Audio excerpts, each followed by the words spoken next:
guys, it's Adam from 1010 Talk. Now today I am reviewing one of the coolest vintage pieces I've ever personally been able to handle.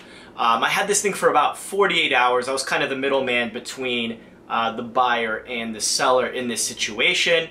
So of course I took as many pictures as possible. I took a lot of video footage, not using my camera, so pardon the kind of whiteout that you see on some of the outdoor shots. I tried to do my best to edit those videos a little bit so they showed up well in this video. But without further ado, let's get into this beautiful, beautiful 1968 Tudor Snowflake Submariner. So before we kind of get right into this watch, there's really not that much to get into in terms of technical specs. I want to talk a little bit about the history of the Tudor Submariner. So the very first Tudor Submariner came out in 1954, just a year after Rolex released their Submariner. Throughout the first decade or so, almost better half of 2 decades, the Tudor Submariner closely mimicked the Rolex Submariner in terms of styling and looks, components even. It basically just had, it didn't have a Rolex in-house movement. It had either an ETA or some type of Bosch type movement in it. So as you see from the pictures here, a lot of these early Tudor subs had Mercedes hands, they had the pencil hands, all very similar to the Rolexes of the same time period. And then it wasn't until the 60s that a true modern vintage icon was born, the Tudor Snowflake Submariner.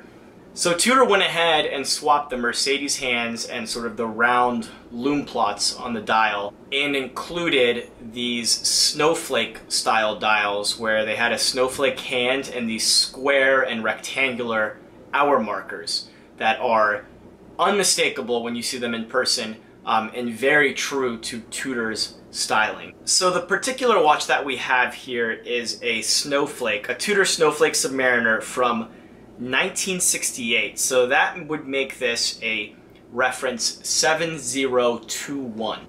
So after the 7000 series of Tudor Snowflakes came the 9400 series, which were a little bit more updated. The later ones had better and updated movement. They had quick set date features. And as you can see, this particular reference on the screen has a date function with the Cyclops bubble right above it. Now, this particular movement did not have the quick set date. I've got some really cool shots along with my Omega Speedmaster 3590 as well, so you can see that absolutely gorgeous patina. So as I mentioned in the title of the video, yes, I really do think this is cooler than a Rolex 5513.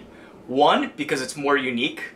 Two, I think aesthetically it's more visually appealing. And three, it has more surface area for this gorgeous creamy patina to form.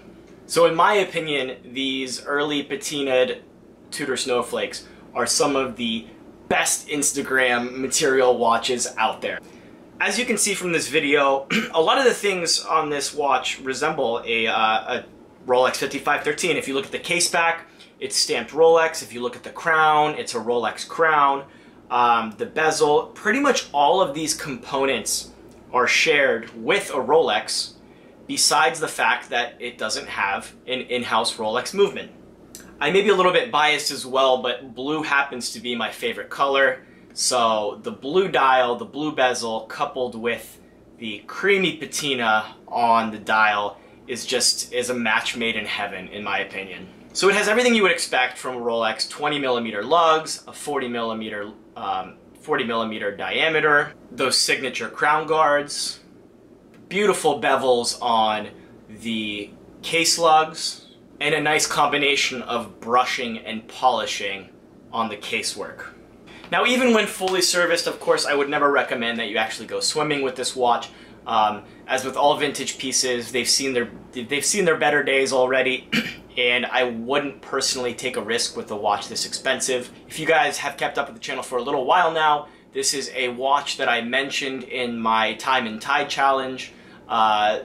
Any watches that you want for 15,000 US dollars, I included a Tudor Submariner Snowflake in there. You can still get these from anywhere from roughly $7,000 to $15,000 depending on what type of model they are, what type of condition they're coming in, the reference model as I mentioned.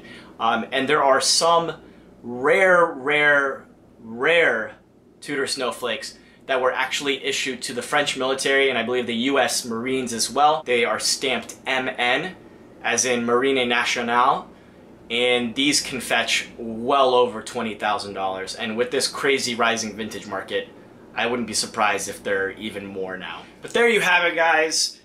I know that I had this thing in the metal. It's kind of a vintage piece, so there's not much to talk about here. I kind of just wanted to show you guys some actual live shots on my 7¼ inch wrist. Just provide some watch porn for you guys, because it truly is gorgeous, right? So guys, let me know in the comments, if you had this opportunity, would you pick a 5513 Rolex, 5512 maybe, or would you go for a minty, gorgeous Tudor snowflake?